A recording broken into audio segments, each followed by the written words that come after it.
አናና ቶም ከመገናኘታቸው በፊት ህይወታቸው ፍጹም የተለያየ ነበር።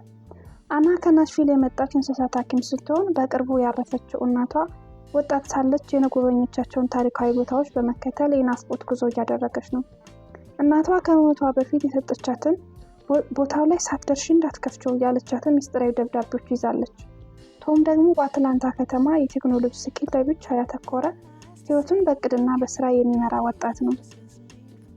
ሁለቱም የአንድ የቱሪስት አውቶቡስ ውስጥ የነበሩ ቢሆንም የተቀራረቡት ግን በታዋቂው የኤፌሶን ጥንታዊ ፍርስራሽ ላይ ነበር። ቶም በስራ ቦታው ላይ የተሸረበበትን ተንኮልና ስራውን ሊያጣ እንደሚችል የሚገልጽ አስደናቂ ስልክ በድንገት ይደርሰዋል። በድንጋጤና በቁጣ ተሞልቶ ወደ ኢስታንቡል ተመልሶ ቀድሞ ለመብረር ሲጣደፍ ሳይገምት በአና ስልክ ላይ ጣፋጭ መጠጥ ያደፋባታል። ስልኳ ሙሉ በሙሉ ይበላሻል። በዚህ ረብሻና ጭቅጭቅ መሃል ሰዓቱ ደርሶ የፓርኩ መዝጊያ ሰዓት ይደርሳል። ሁለቱ ሲባንኑ የቱሪስት አውቶቡስ ጥሏቸው ሄዷል።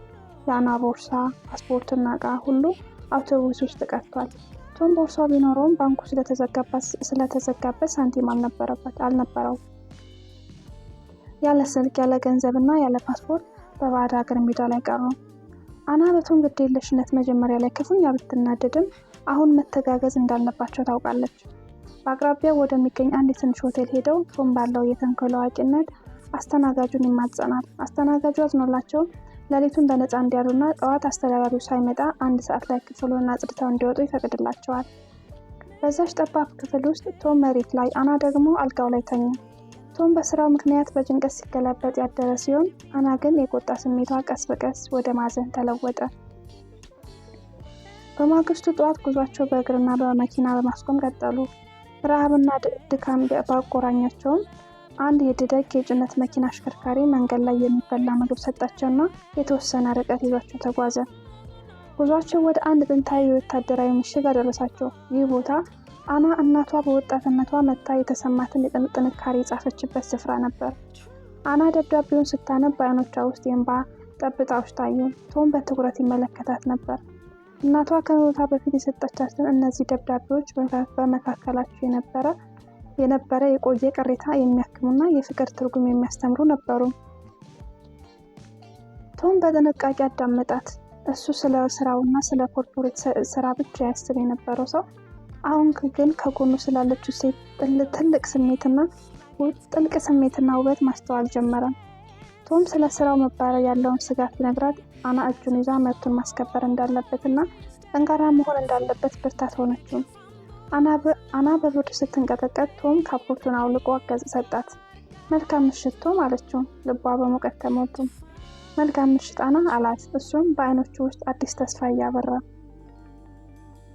በእግር ጉዟቸው ማብቂያ ላይ መንገድ ዳር አንድ የቱርክ ባህላዊ የገላ መታጠቢያ ቤት አዩ። ይህ አጋጣሚ ጉዟቸው መቆሚያ ብቻ ሳይሆን አሮጌው ጭንቀታቸውን አጥበው አዲስ ህይወት የሚጀምሩበት ስፍራ ሆነ።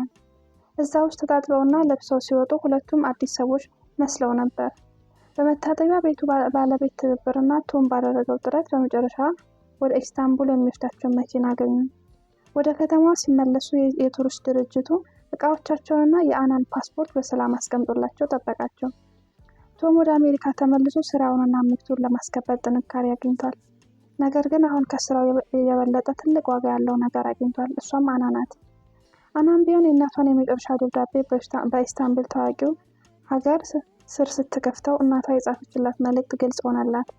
ህይወት በእቅድ የምትመራ ሳይሆን ባልታሰቡ ውብ አደጋዎች ውስጥ እውነተኛ ማንነትሽንና ፍቅርን የምታገኝባት ናት የሚል ነበር። ቶም ወደ አትላንታ ከመብረሩ በፊት አየር ማረፊያ ውስጥ አናን አቀፋት። ርቀቱ ቢኖርም በቱርክ ምድር በችግርና በናፍቆት የጀመረው ድንገተኛ ፍቅራቸው ወደ ዘላቂ ጠንካራና ትስስር ተሻገረ። ድንገተኛ አደጋው የህይወታቸው ትልቁ በረከት ሆነ። ህይወት በእቅድ የምትመራ ሳይሆን ባልታሰቡ ውብ አደጋዎች ውስጥ እውነተኛ ማንነትሽና ፍቅርን የምታገኝባት ናት የሚል ነበር የዛሬው ትረካ ጭብጣችን። እናመሰግናለን።